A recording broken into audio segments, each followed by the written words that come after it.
Okay, you gotta hear the story. A guy decides to rob a bank, right? So he covers his face in lemon juice, walks in, smiles right at the security cameras, and when the cops catch him a few hours later, he says the most unbelievable thing. This, my friends, is the birth story of the Dunning-Kruger Effect. And today we are diving deep into humanity's most dangerous and honestly funniest form of ignorance: ignorant confidence. But I wore the juice. I'm not kidding, that's what he actually said. The dude was in complete and utter shock that his genius plan didn't work. You're probably sitting there thinking, what in the world was going on inside this guy's head? And that is the billion-dollar question. This one man's spectacular, face-palming failure to grasp reality actually inspired one of the most important psychological ideas of our time. It perfectly captures that dangerous and, let's be real, hilarious spot where total ignorance meets unshakable confidence. Okay, let's get into the details, because the full story is even crazier than it sounds. So the year is 1995. The place? Pittsburgh.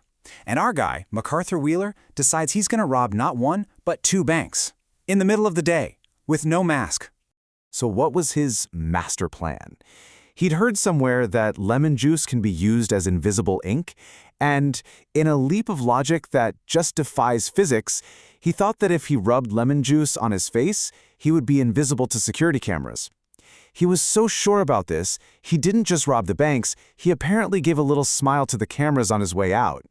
You can imagine his confusion when the cops showed him the surveillance tapes later that day. He was just baffled. Now, this story was so completely bizarre that it caught the eye of two psychologists over at Cornell University, David Dunning and Justin Kruger. And they weren't just laughing, they were fascinated. They started to wonder, is it actually possible to be so incompetent that you don't even know you're incompetent? So, in 1999, they put together this legendary experiment. They got a bunch of college students to see if our friend MacArthur Wheeler was just a 1 in a billion case, or if this was, a fundamental glitch in the human brain. They gave the students these tests on a few different things: their sense of humor, how good they were at grammar, and logical reasoning. And after the students finished each test, the researchers asked them a really simple question. So, how do you think you did, compared to everybody else?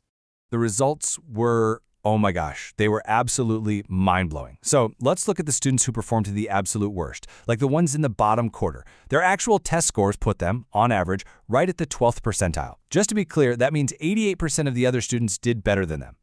So yeah, pretty bad. But when they were asked to guess how well they did, they estimated they were at the 62nd percentile. Wait, what? I mean, they weren't just a little bit off. They genuinely thought they were well above average when in reality, they were scraping the bottom of the barrel. And right there, that became the official definition of the Dunning-Kruger effect. It's this cognitive bias where people who have low ability in something wildly overestimate how good they are. It all comes down to something called metacognition, which is just a fancy way of saying thinking about your own thinking. Basically, the skills you need to be good at something are the exact same skills you need to realize you're not good at it. Dunning and Kruger called this the dual burden, which is perfect. First, you're unskilled. And second, that exact same lack of skill makes it impossible for you to even see that you're unskilled. You can't see your own mistakes because you don't have the tools to even recognize them as mistakes. Yikes. The absolute best way to visualize this is with a chart the internet created, and it has the greatest name of all time. So please, let me introduce you to Mount Stupid. Okay, so look at this. On the bottom axis, you have competence, going from total newbie to total expert. And on the side axis, you have confidence. That gray line, that's your actual skill, just climbing up nice and steady as you learn. But that black line, that black line is where the party's at. That's what you think your skill level is, and it is a wild roller coaster. When you start out, you know nothing, and your confidence is, appropriately low. But the second you learn just a tiny bit, your confidence shoots through the absolute roof. You scramble right up to the peak of Mount Stupid, where you stand, beating your chest, thinking you know everything there is to know. But then, as you keep learning, something really important happens. You start to see how huge and complex the subject really is. You realize just how much you don't know, and that's when your confidence completely tanks and you fall into the valley of despair. It's only after you claw your way out of that valley that your confidence starts to climb back up, but this time, it's slow, it's realistic, and it's on its way to true expertise. Now, the scary thing is, this isn't just a fun little chart from a lab experiment. We see this pattern everywhere. Let's run through some real-life examples that might hit a little too close to home. Oh man, this is so me. We all know these people, right? The friend who watches 3 YouTube videos on how to fix a leaky faucet and is suddenly a master plumber? Or that uncle in the family WhatsApp group who argues about politics like he's a seasoned political analyst? The person who just got their driver's license and is already telling you how to drive? And of course, the TikTok doctor diagnosing everyone with a rare disease in a 15-second video. They are all happy, proud residents of Mount Stupid. And, while it's really easy to laugh at this, and we should, this isn't just a funny little brain quirk. It can actually be incredibly dangerous. Bro, this is dangerous. Seriously. Because the most hazardous people out there aren't the complete beginners or the actual experts. They're the people standing on top of Mount Stupid.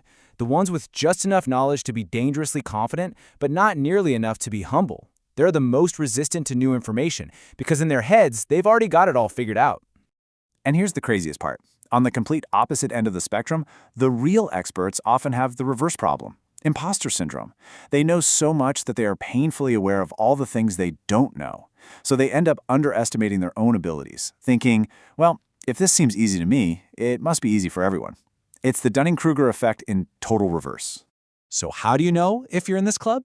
Well, as David Dunning himself put it perfectly, the first rule of the Dunning-Kruger Club is you don't know you're a member of the Dunning-Kruger Club. Because really, being aware of your own ignorance is the very first step toward wisdom. If you enjoyed this little explainer, please do us a huge favor and hit that like button, subscribe to the channel, and share this with your friends. Your likes, comments, and shares mean the world to us, and the more you engage, the more awesome, high-quality content we can make for you. And hey, for a bit of fun, drop a comment and tell us, in what area are you a proud resident of Mount Stupid? I'll go first. For me, it's definitely trying to assemble IKEA furniture without instructions. Let's all have a laugh together. So, just remember, the most dangerous kind of ignorance isn't just being wrong. It's not even knowing that you're wrong. So if watching this made you question yourself, even for a second, then congratulations. You're now officially slightly less stupid. Thanks for hanging out.